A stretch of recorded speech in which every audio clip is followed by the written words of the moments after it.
Mi hijo no tiene déficit de atención porque se logra concentrar perfectamente al armar un Lego. Presta atención si eres de este tipo de papás que dice que sus hijos logran concentrarse perfectamente en lo que más les gusta. Quédate aquí. Hola sensitivos, ¿cómo están? Espero que estén muy bien. Soy Pati López, terapeuta del neurodesarrollo, especialista en programas de reorganización neurológica.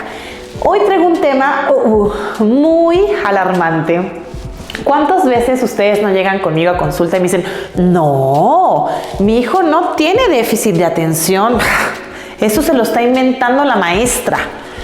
Porque logran perfectamente armar Legos, porque son buenísimos en la robótica, porque tienen unas habilidades tremendas para otras cosas, menos para la cuestión del aprendizaje.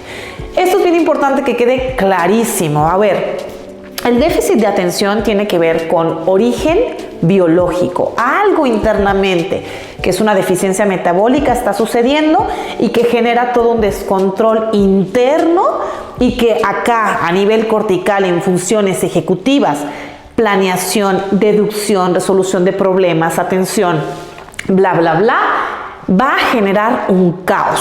Entonces, de ahí es importante que sepas que no porque tu hijo presente un diagnóstico de déficit de atención significa que no puede hacer cosas o que presenta un coeficiente intelectual bajo. No, esos son como mentiras que luego se van escuchando del déficit de atención.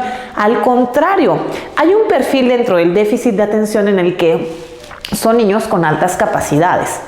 Pero ¿qué pasa? El enfoque cuesta mucho trabajo, el terminar una actividad cuesta muchísimo trabajo. Entonces, tienes que tener claridad de lo que realmente es el déficit de atención. Y te voy a dejar algunas situaciones que podemos ver en la vida diaria con nuestros hijos si realmente están presentando un déficit de atención.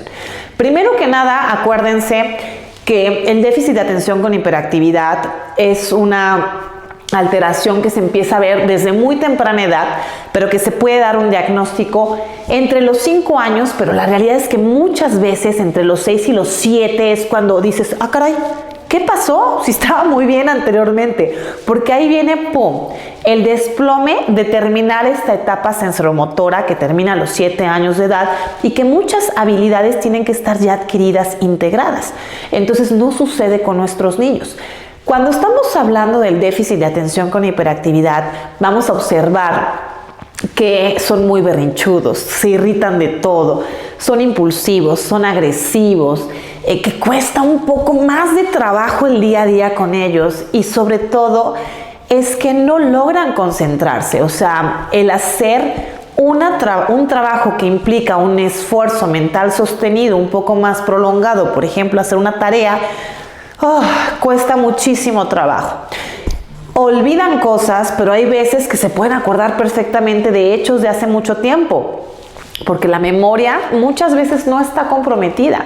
Esto tiene que ver mucho con cada uno de los niños, pero quiero que sepas que es bien importante que si tú llegas a ir con un psiquiatra infantil, que es el paidopsiquiatra, o un neuropediatra, antes de que le des tú una medicación, tengas la certeza de cómo está el niño internamente en cuestión de deficiencias metabólicas y deficiencias nutricionales. Mucho cuidado con las deficiencias nutricionales porque las tienen que evaluar. Sacamos sangre, revisamos vitamina D3, cómo está, las reservas, revisamos cómo está el hierro, cómo está el folato, hay que revisar porque muchas veces hay muchas deficiencias y con la suplementación ayudamos a nivelar y muchas veces, no digo que siempre porque depende de cada uno de los casos, pero si abordamos de esta manera hay un cambio importante en su rendimiento. Por favor, esto es súper importante, que no mediquen por medicar, es un tema muy delicado. Hay niños que lo requieren, por supuesto, pero habrá otros que no. Hasta como cuando dice el neuropediatra, no, es que este niño no necesita medicación, está bien, porque hay que ver la valoración de cómo funciona o cómo rinde él en diferentes entornos de su vida. Por favor, comparte esta información. Es súper importante llegar a más y más familias. Gracias por estar aquí.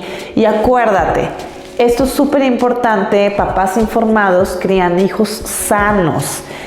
Y por favor, recuerda que el cerebro de tu hijo es tu responsabilidad, no de alguien más, no de la maestra, no de nadie más. También en el déficit de atención, la alimentación juega un factor súper importante, pero eso ya será en otro video que lo explique. Que estés muy bien.